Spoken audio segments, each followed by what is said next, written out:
ഓണാവധിയിലെ തിരക്ക് പരിഗണിച്ച് കർണാടകയിൽ നിന്ന് കേരളത്തിലേക്ക് 150 പ്രത്യേക KSRTC ബസ് സർവീസുകൾ നടത്താൻ ഉത്തരവായി. കർണാടക ഗതാഗത മന്ത്രി BS ഭൈരതി സുരേഷാണ് ഇതു സംബന്ധിച്ച ഉത്തരവിട്ടത്. സർവീസുകളുടെ എണ്ണം വർദ്ധിപ്പിക്കണമെന്നാവശ്യപ്പെട്ട KC വേണുഗോപാൽ MP നൽകിയ നിർദ്ദേശം പരിഗണിച്ചാണ് ഈ തീരുമാനം. ട്രെയിനുകളിൽ ടിക്കറ്റ് ലഭ്യമല്ലാത്തതും സ്വകാര്യ ബസ്സുകളുടെ അമിത നിര ഈടാക്കുന്നതും യാത്രക്കാർക്ക് വലിയ പ്രതിസന്ധിയാകുന്ന തിരിച്ചറിഞ്ഞാണ് MPയുടെ ഇടപെടൽ. ആദ്യം പ്രഖ്യാപിച്ചിരുന്ന 60 ബസ്സുകളായിരുന്നു. ബംഗളൂരിൽ നിന്ന് കോഴിക്കോട്, കോട്ടയം, പാലക്കാട്, തൃശൂർ, എറണാകുളം, ആലപ്പുഴ, കൊല്ലം, തിരുവനന്തപുരം, കാസർഗോഡ് എന്നീ പ്രധാന ജില്ലകളിലേക്കാണ് സർവീസുകൾ ക്രമീകരിക്കുന്നത്.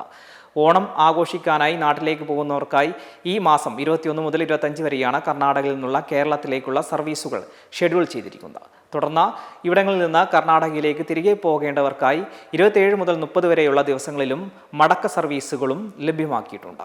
അതേസമയം ഓണം പ്രമാണിച്ച് ബംഗളൂരിൽ നിന്ന് കണ്ണൂരിലേക്കും തിരിച്ച് സ്പെഷ്യൽ ട്രെയിൻ പ്രഖ്യാപിച്ച് ദക്ഷിണ റെയിൽവേ.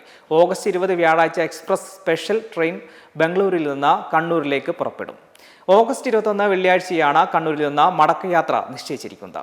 ഓണത്തിന് ഒരാഴ്ച മുൻപ് ബംഗളൂരിൽ നിന്ന് നാട്ടിലെത്താൻ പദ്ധതിയിടുന്ന വടക്കൻ കേരളത്തിൽ ഉള്ളവർക്കും പുതിയ സ്പെഷ്യൽ ട്രെയിൻ സഹായമാകും. സ്പെഷ്യൽ ട്രെയിൻ ബുക്കിംഗ് വെള്ളിയാഴ്ച രാവിലെ 8 മണി മുതൽ ആരംഭിച്ചിട്ടുണ്ട്. ബംഗളൂരു കണ്ടോൺമെന്റ് സ്റ്റേഷനിൽ നിന്നാണ് സ്പെഷ്യൽ ട്രെയിൻ പുറപ്പെടുക. ഓഗസ്റ്റ് 20 വൈകുന്നേരം 10:30 ബംഗളൂരു കണ്ടോൺമെന്റ് സ്റ്റേഷനിൽ നിന്ന് പുറപ്പെടുന്ന ട്രെയിൻ പിറ്റേ ദിവസം ഉച്ചയ്ക്ക് 12:50 കണ്ണൂരിൽ എത്തിച്ചേരും. അതേ ദിവസം വൈകിട്ട് 4:10 കണ്ണൂർ റെയിൽവേ സ്റ്റേഷനിൽ നിന്ന് പുറപ്പെടുന്ന ട്രെയിൻ ഓഗസ്റ്റ് 22 രാവിലെ 6 മണിക്ക് ബംഗളൂരു കണ്ടോൺമെന്റ് സ്റ്റേഷനിൽ എത്തിച്ചേരും. KR പുരം, ബങ്കർപേട്ട്, കുപ്പം, സേലം, ഈറോഡ്, തിരുപ്പൂർ, ബോഡാനൂർ, പാലക്കാട്, ഷൊർണൂർ, തിരൂർ, പാർപ്പനങ്ങാടി, കോഴിക്കോട്, വടകര, തലശ്ശേരി എന്നീ സ്റ്റേഷനുകളിൽ ട്രെയിൻ സ്റ്റോപ്പ് ഉണ്ടാകും. 16 സ്ലീപ്പർ കോച്ചുകളും 5 ജനറൽ സെക്കൻഡ് ക്ലാസ് കോച്ചുകളും 2 ലഗേജ് കം ബ്രേക്ക് വാനുകളുമാണ് ട്രെയിനിൽ ഉണ്ടാകുക. ഓണത്തോടനുബന്ധിച്ച് ഇന്ത്യൻ റെയിൽവേ കേരളത്തിലേക്ക് വിവിധ നഗരങ്ങളിൽ സ്പെഷ്യൽ ട്രെയിനുകൾ പ്രഖ്യാപിച്ചിരിക്കുകയാണ്.